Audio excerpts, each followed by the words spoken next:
be not afeard. The isle is full of noises, sounds and sweet airs that give delight and hurt not. Sometimes 1,000 twangling instruments will hum about mine ears, and sometimes voices that if I then had waked after long sleep will make me sleep again. And then in dreaming, the clouds methought would open and show riches ready to drop upon me, that when I waked, I cried to dream again.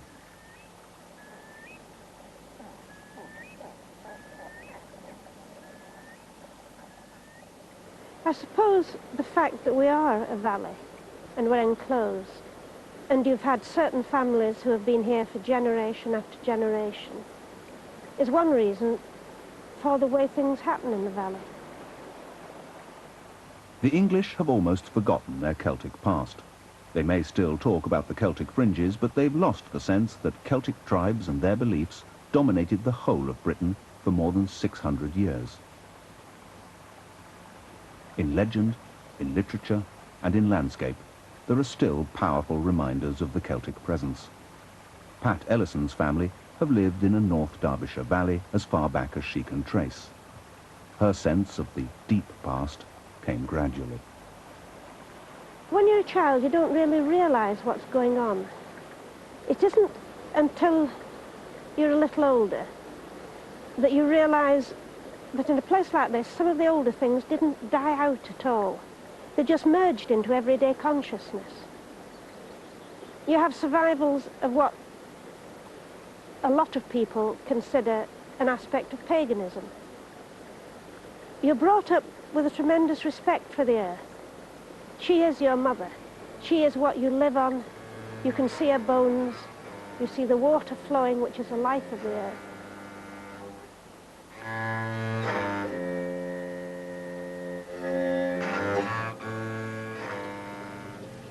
When we look into ancient landscapes, really ancient landscapes, prehistoric landscapes, it's a little like looking back down into our own subconscious. And the sacred, holy places that those long ago people who lived then left behind are a little like dreams that come up to us out of our subconscious mind. And I think this analogy between the subconscious and prehistory is a very real one. And with the Celts, we have a sort of bridgehead back to that prehistoric time.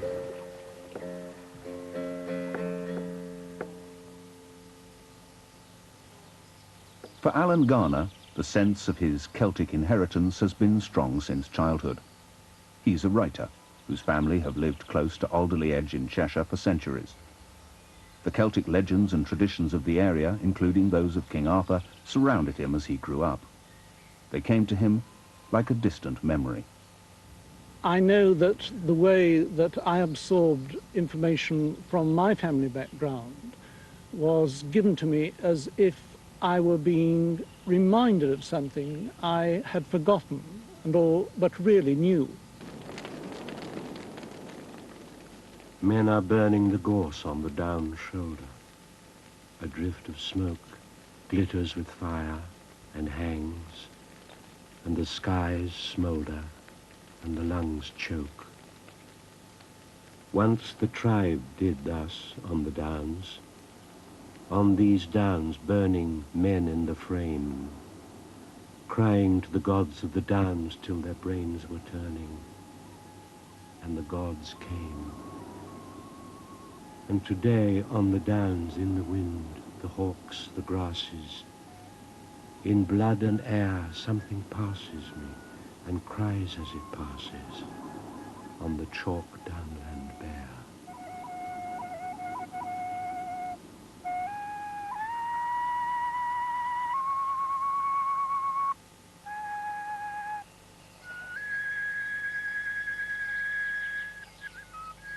This is Alderley Edge. It is an edge, a sharp ridge rising out of flat land. It's as full of significance as a cathedral The difference is that it is a Celtic cosmos. For the Celts, all kinds of boundary were important, they were magical, and they were dangerous. Boundaries such as the gap between the bark and the tree, which is where traditionally ghosts could be caught. Midnight, which is neither yesterday nor tomorrow. All these edges are places where that other awareness can slip through and take control. It's always there, it's always waiting.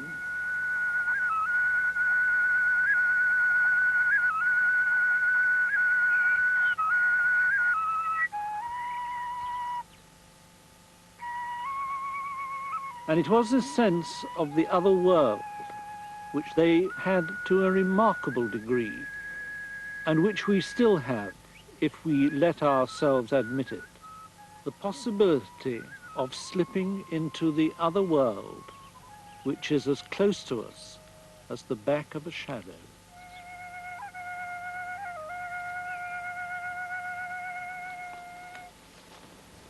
Since the Celts believed that even in their day-to-day life they were only one step away from a wild and supernatural world, they needed to mark out and to guard the space in which they lived. So quite often we find with Celtic villages the gateways are given special attention. They might be much larger than the village would really merit. They might have a potrepec, that is protective skulls or carvings outside, and that is to shut out the wild. That is to say to any evil powers that are around, keep out, this is our space. There are places, quiet places very often, quite often beside a stream or at entrances or exits. You might find them guarded by a stone head, although to an outsider in a lot of cases they wouldn't recognise them as a head because they're fairly rudimentary. They go on being used. They go on being important to people. We have heads where we know who carved them. I know of heads in the countryside around Manchester which get changed whenever Martin Petch, who's working on them, goes up to have a look at them. Something else has been done to them. They are still being used, particularly in an apotropaic fashion, to protect a building, to turn away the evil. You find them above the entrances to houses. You find them at the ends of field walls. There was a feeling that we want to make sure that the gods who were there before are still honoured. I think honoured is probably the word to use.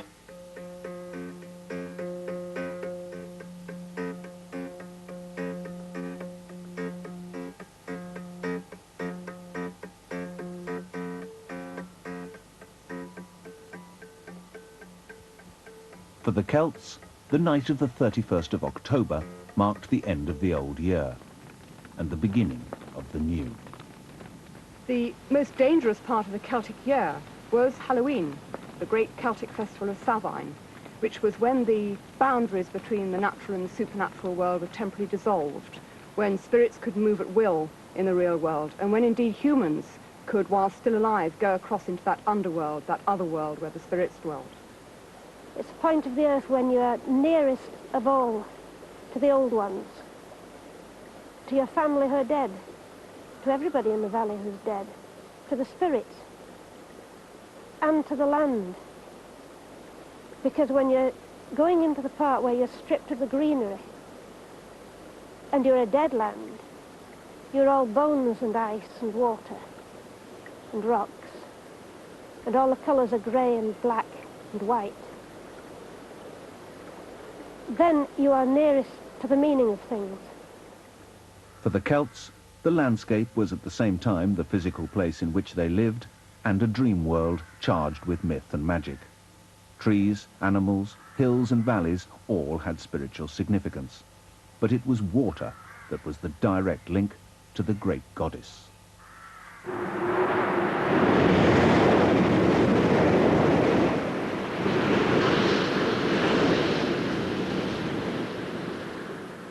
All things begin and end on Albion's druid rocky shore.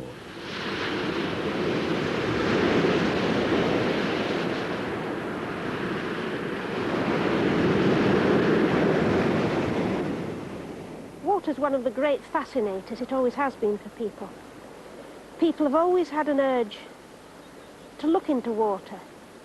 And I think the urge to throw things into water, votive offerings, coins, whatever, has its basis in the old respect for water. But it's a magical thing. You can look into it. It's like looking into the fire. You look into a fire and you see pictures. And you can imagine dragons and caves and everything that used to be long before man was. And you can look into the water and it's very similar. The stones that it goes over shine and they're jewels. And you can see the basis of the earth. And if you look closer, you can see the sand grains, which are the bones of the earth, the great rocks, ground down into nothing. The water coming from the moor, when I was small, was clean and was pure, and you could drink it. But the streams going down to the river were something else. And they were beautiful. The spirit of the land there coming out into the sunlight and seeing the daylight. When you look at water, you're really looking at life. You can't do anything without it.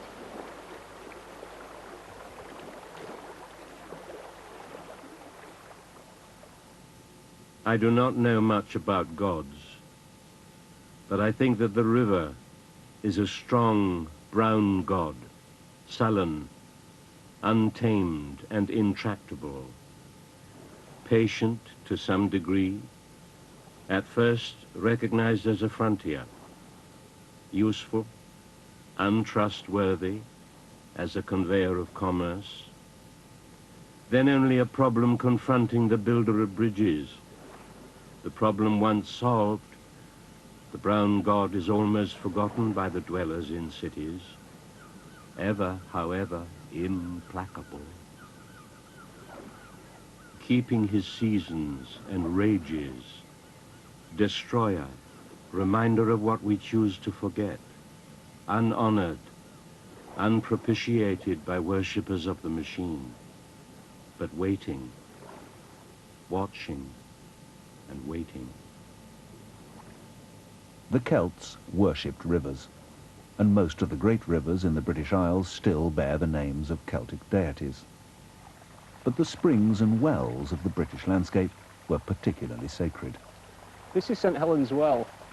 It lies behind an old stone wall off a very minor B road. People don't come here anymore, but at one time it was the centre of the area, and people would come here on Midsummer's Eve for healing rites. It was venerated as a site for the great goddess Ellen, and it's now been changed by Christianisation into St Helens Well. There used to be 4 Celtic stone heads beneath the waters here. An old lady I spoke to, who was resident in the area, was very scared to come by here on Old Midsummer's Eve, because at that time of year the parting of the veils between worlds happened, and she was very scared of what she might meet.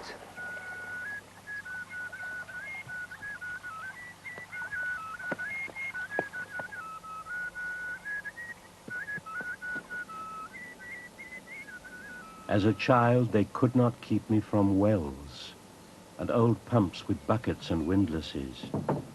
I loved the dark drop, the trapped sky, the smells of waterweed, fungus and dank moss. A shallow one under a dry stone ditch, fructified like any aquarium. When you dragged out long roots from the soft mulch, a white face hovered over the bottom.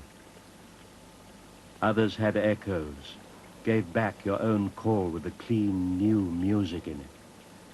And one was scarcesome, for there, out of ferns and tall foxgloves, a rat slapped across my reflection. Now, to pry into roots, to finger slime, to stare big-eyed Narcissus into some spring, is beneath all adult dignity. I rhyme to see myself, to set the darkness echoing. To see myself, to set the darkness echoing. there's something there, some mystery, which can't be reduced by any psychoanalytic theory, simply, or reductive physiological theory. There is an awe, a mystery, which remains, so the darkness echoes afterwards. And I think throughout literature, one finds this relationship of darkness, water, and deep mysteries.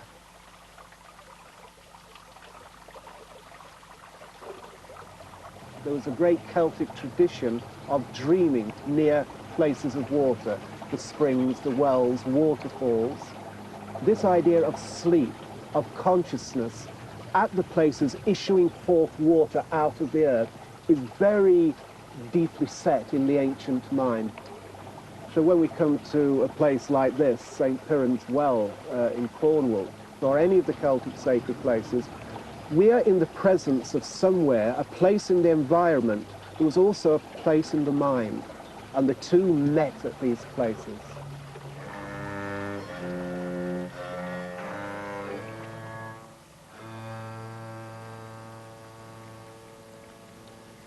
This is the shut-off space, the holy well. The water is the blood of the rock, the wine and the bread of being, water of life, water of death. Each has my soul fed, sun, valley, thunder and river. Give me new breath.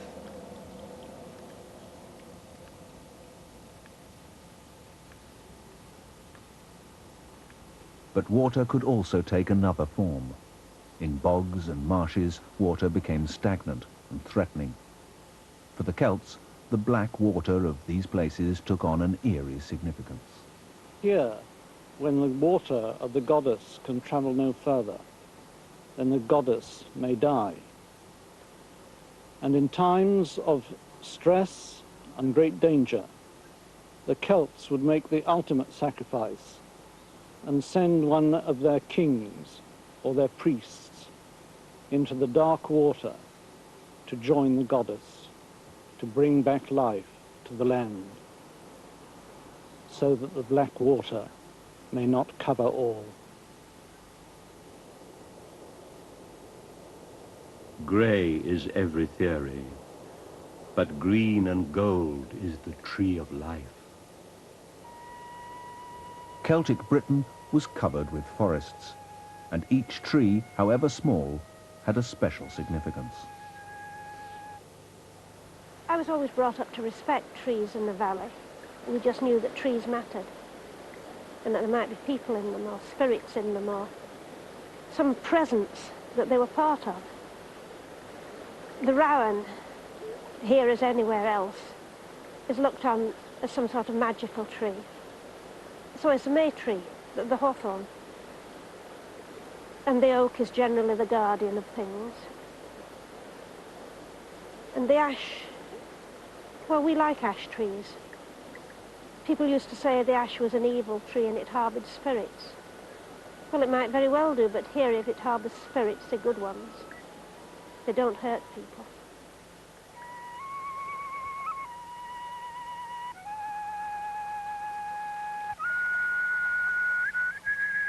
They particularly loved special trees which were in special places. They would plant a tree, say, right in the middle of a plain or in the middle of a hill fort or in the middle of a temple, and that tree often would have a special name, and it would be very, very much worshipped. It would be believed to be alive.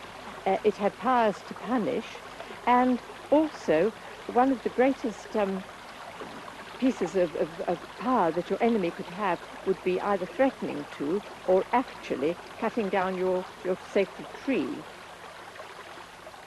We had what we thought of as wishing trees, although we didn't really know quite what they were for at the time. There was one, it was small and it was gnarled and it was an oak tree, and it was at the entrance to the old wood. And when you went past, you always spoke to it and said hello. And all these branches used to have ribbons on them. Well, bits of rag, really, very often. Mostly they were white. Occasionally there might be a red one. But generally they were white ones. And later on we realised, as we grew up, that they weren't just decoration and they weren't some oddity. It was people who'd gone to ask their mother for something, some favour, some help, and you tied your token onto the tree.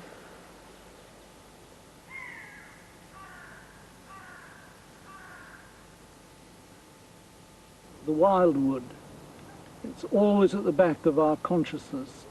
It's in our dreams and nightmares and fairy tales and folk tales. The power of the wild wood. But for me, perhaps because I grew up as a part of it, it is sanctuary. It is the sacred place that is cut off from the rest of the world. We have the green flames of trunks rising out of the rock into the blue of the sky to connect the solid with the intangible.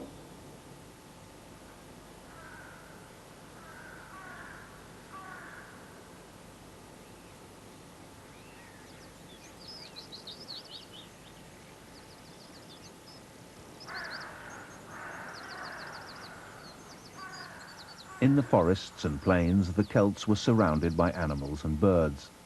For them, the wild creatures were a daily reminder of the beauty and vitality and the power of the gods.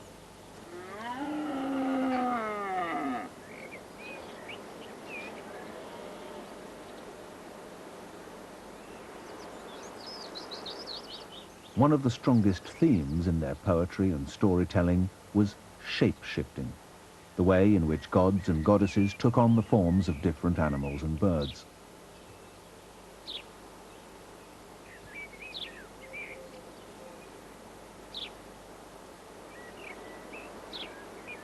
The particular qualities of each creature were therefore celebrated and revered as an expression of the divine.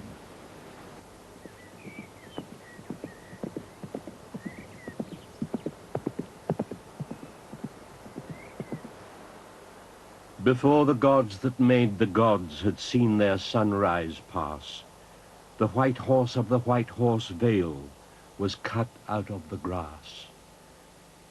For the white horse knew England when there was none to know. He saw the first oar break or bend. He saw heaven fall and the world end. Oh God, how long ago?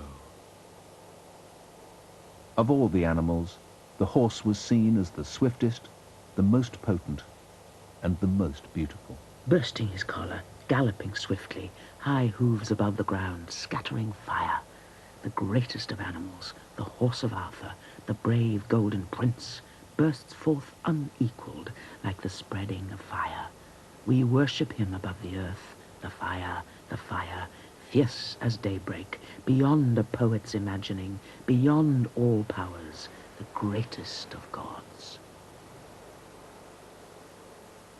Some of the most interesting Celtic survivals in the British Isles have to do with horse ceremonies, or horsings, as they're called in parts of the country.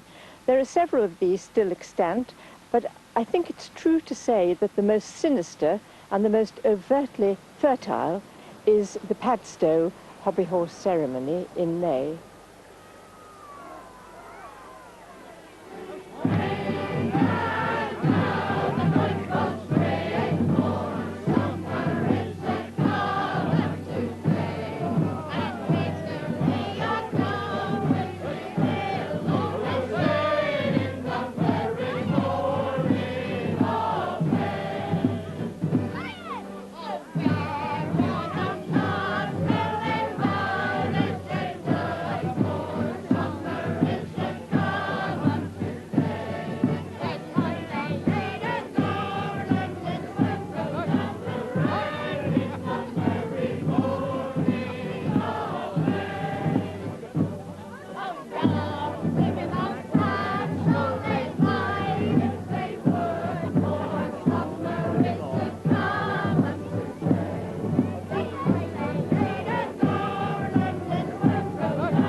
It's extraordinary how this almost godlike feeling for the passion, the energy of the horse has survived in modern literature long after the automobile would have appeared to have made horses obsolete. And I think it is something like curiousness. In one way, they are everyday working objects, if you like, and yet they contain within themselves strange power and energies which can be awesome. I mean, you get it in Lawrence, at the end of the rainbow, a vision of horses. Ted Hughes' wonderful poems about exactly that vitality, energy, unbiddableness, really.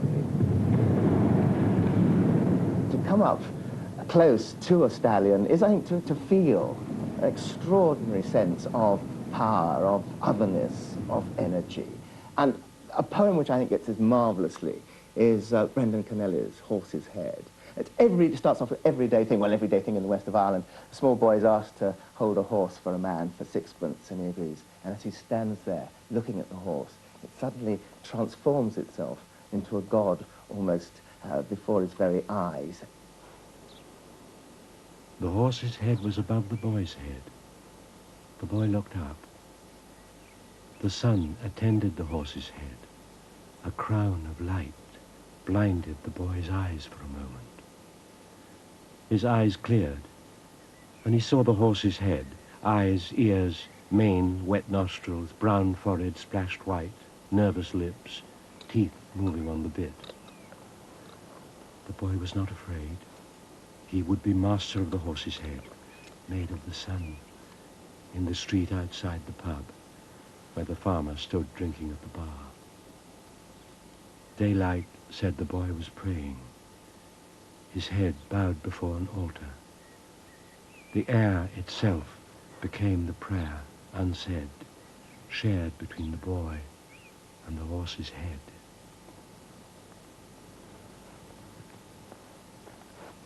The farmer came out of the pub. He gave the boy a shilling. He led the horse away. The boy stared at the horse. He felt the reins in his hand, now easy, now rasping, and over his head, forever, the horse's head, between the earth and the sun. He put the shilling in his pocket and walked on.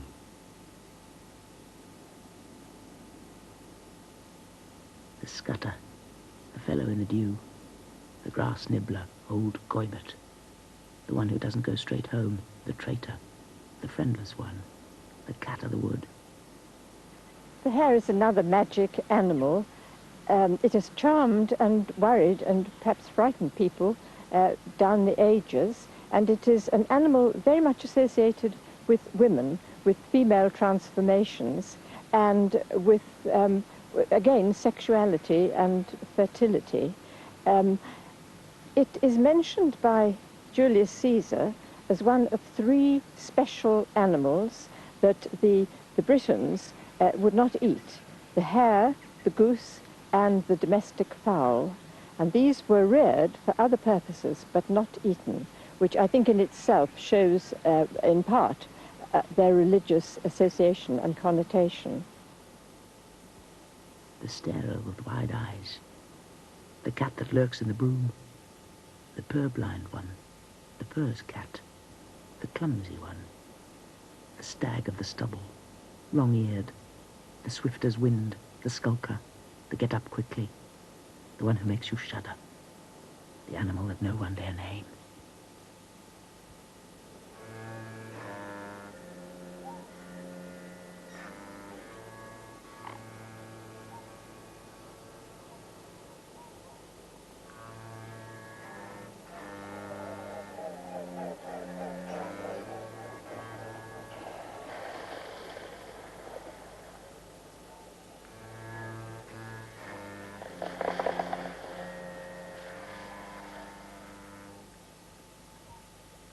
The swan is the best loved, I think loved is the word, bird in Celtic societies right down to the present day. It's still a complete sin and evil to kill a swan in the Highlands, for example, and I think that has a wide application.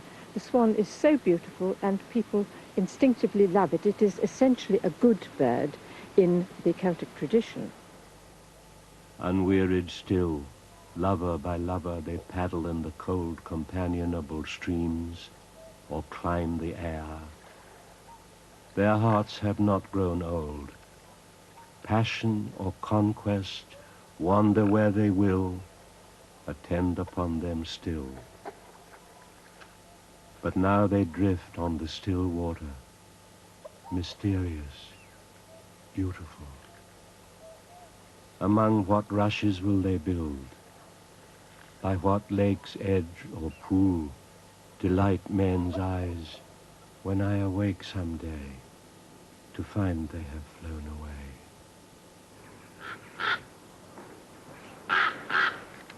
Whereas the swan is white and associated with love and fidelity, the raven, of course, or the crow, are predatory, black, hostile. The fact that the raven has a call which can sound almost like human speech of a very uncanny kind has made it a bird of ill omen.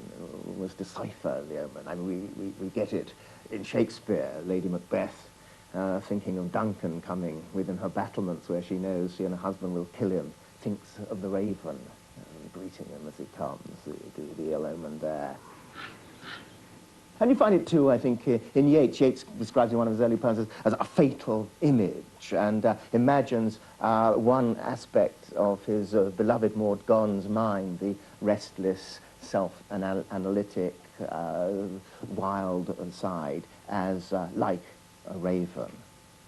There, through the broken branches go the ravens of unresting thought, flying, crying to and fro, cruel claw and hungry throat. And there you get the image which comes back time and again, I think, in literature, of a rapacious, a ravenous, indeed, from raven, our bird, ill omen, willing us ill, dangerous always, to behold or to chance across.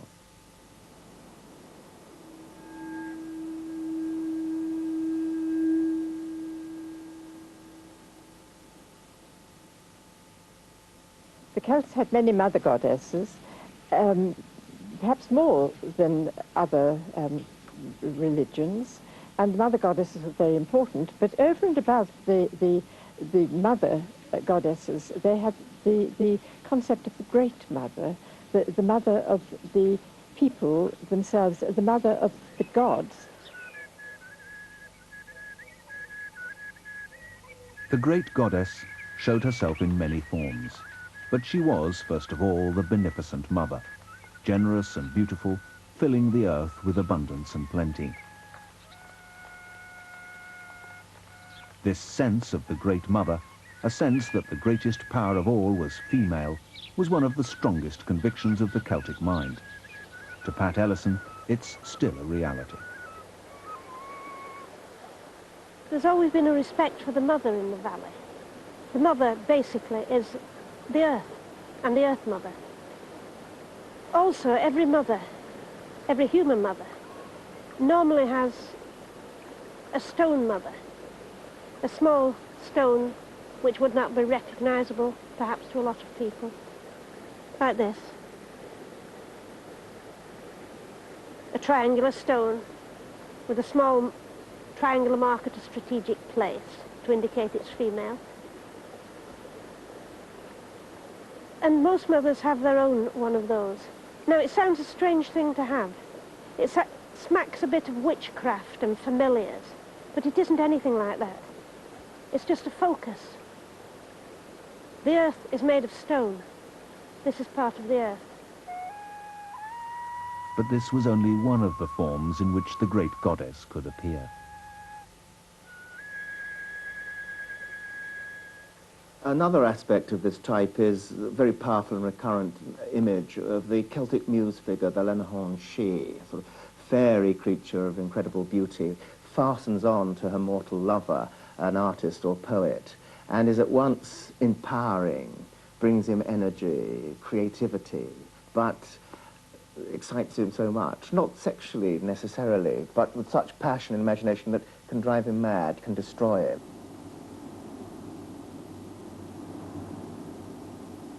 I met a lady in the meads, full beautiful, a fairish child.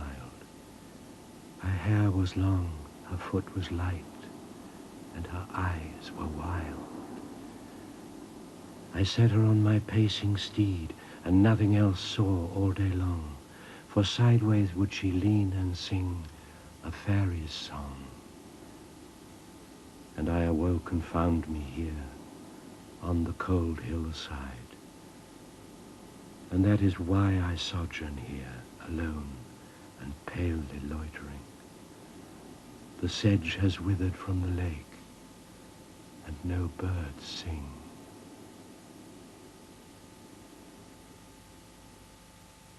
How large is the earth, how wide and how deep.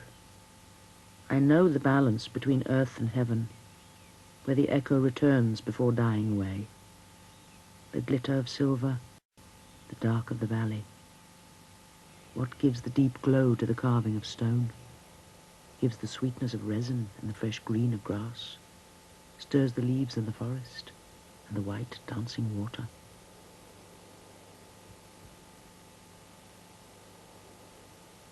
This Celtic cosmos of the Edge is a true cosmos. There is enough archaeological evidence to suggest that for the Celts it was an image of the Great Mother, the goddess herself, and for me it has a very special purpose, which is not that of the goddess, but more the mantle of Arthur. And Arthur is sleeping beneath where I'm sitting, waiting for the last battle of the world, when Merlin will wake him and bring him out to fight upon the plain. Now, that is the legend. It is patently Celtic, because Arthur is only just the latest name given to the king beneath the hill. He is in fact the sun, the shining hero, on the day when the sun dies and goes under the earth. And for me, when I am dreaming, I come here and try to share Arthur's dreams, because Arthur is asleep under his mantle, the mantle of Alderley Edge. And whoever is under Arthur's mantle can see all that cannot himself be seen.